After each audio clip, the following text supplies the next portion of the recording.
Well, here we are in a secure construction site to talk about something that everybody thinks they know about, but Brad Compton, it turns out maybe not everybody does, and that is ladder safety. Why is it so important, first and foremost, to discuss it? Well, ladder safety is important because we know that they exist in all different industries, even at home, not just in the workplace, but especially here in the construction industry, it's of high priority. So we know that one of our recent strategies, the fatality serious injury strategy, that WorkSafe Saskatchewan kicked off and renewed for 5 more years starting in 2023, focuses on a cross-cutting theme, which is ladder safety, and it's because it does take place in all different industries. No doubt about it. Now, how many, I'm assuming you've got some statistics, and I'm guessing that the numbers are relatively staggering in terms of what we would expect for problems and accidents related to ladder use. They are staggering. Part of the strategy that I just mentioned was focusing on serious injuries in the workplace, and that's because over the last 15 or 20 years we've seen total injuries go down, but serious injuries have stayed pretty stagnant, and the same is true for falls. So from 2023 to 2025, we've seen over 500 falls from ladders take place, resulting in injuries. That resulted in 30,000 days lost at work and over $8 million in compensation paid. That's unbelievable. And is it just as simple as maybe starting with respect? 100%. It's that familiarity piece, right? We all have ladders at home, we all use them at work, and et cetera. And so we kind of sometimes get a little bit comfortable with it. One of the things that we know in the workplace is that lots of times the way that we plan on using ladders and the way that we actually use it in the workplace can differ, right? We have a great plan, but then we go out and there's uneven ground or uneven surfaces. Maybe we don't have the right ladder and things like that, so that can cause a bit of an issue. Yeah, there's theory and then there's practice, and sometimes don't align. We're going to keep talking about it this morning. We're also going to find out what different types of ladders you might need to use in different applications. So stay with us.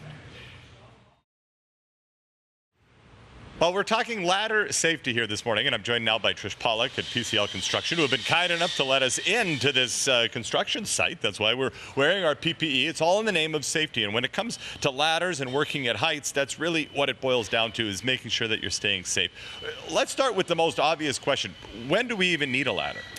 The best question is to step back a little bit more and say, do you even need a ladder? And do you have to use a ladder just simply because that is how we've always done it? Doesn't mean that that's how we need to keep doing it.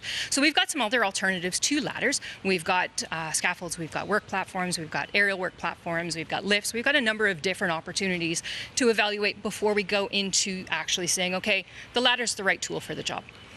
Gotcha. Makes sense. It's kind of like you can't use a hammer to screw in a screw. So you need the right tool for the right job. Now let's say we've established, okay, we need a ladder, but not all ladders are made for the same function. Righto. So we've got 3 different ones that we've put up today, and there's a handful of different configurations to each one of them. The first one that we've got is what's called a podium ladder. So these podium ladders are a little bit different from your conventional step ladder.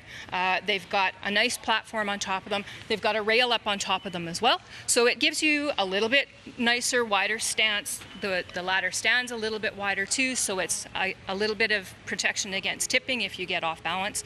And like I said, the biggest part is you've got this nice platform and you've got that rail up there to stand on as well. All right, and then we've got 2 others. We've got to go a little more quick on these ones, but this looks similar but shorter. Very much similar. This one, it is shorter. It's got that shorter rail up to the top, so great for uses and applications when in a shorter situation. For us at PCL, we have a 6-foot fall protection rule. So if you get up to this one and you get up to above that 6-foot mark, this doesn't serve as a guardrail for you, so you need to look at something else. And then we've got our conventional old school step ladders. And these are the ones that you will see most commonly. People grab them, everybody's got one. And they are a great versatile tool, but evolution has come along and we've got a few other options to go along with them. No doubt about it. Okay, well that's what they are. We all think we know how to use them. I bet you're wrong. Stay with us. We will get a little bit more in-depth when it comes to ladder safety later this morning. Well, the ladders remain, but the guest has changed. It's now Darren Gunther, who joins us from PCL Construction. And we're talking all about ladder safety here this morning. So we've determined, yes, we do need a ladder. We've determined which type of ladder we want. Now we need to know how to inspect it and make sure that we're setting it up properly. How do we do that? Absolutely. So we always want to inspect our ladders before use. Making sure that they're set up on a solid surface. It's flat. We have our spreader bars fully locked. We want to inspect the rails, the rungs and the feet to make sure that they're set up properly. Now, you mentioned, that level ground. I don't know how many times, you could even be just driving down your street and you see somebody out and it's tippy, it's teetery, there might not be anybody helping at the bottom. How important really is it to have that level footing? It's crucial. So part of it is the setup and planning. So making sure there's nothing on the ground, anything that when you're stepping off, you can roll an ankle, and making sure that you set it up properly is really important. So always want to make sure that when we're getting onto this ladder, we have 2 hands on or 1 foot, or 2 feet and 1 hand, holding onto the rails. We want to keep our belt buckle between the 2 rails, not overreaching to one side or the other where you have the potential of falling off.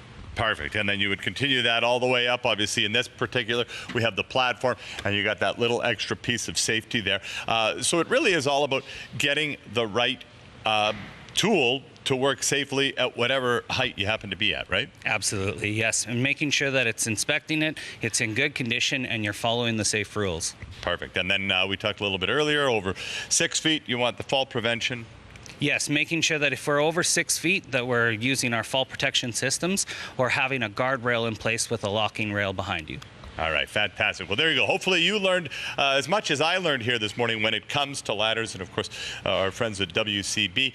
Well, if you have any other questions, they can direct you in the right place.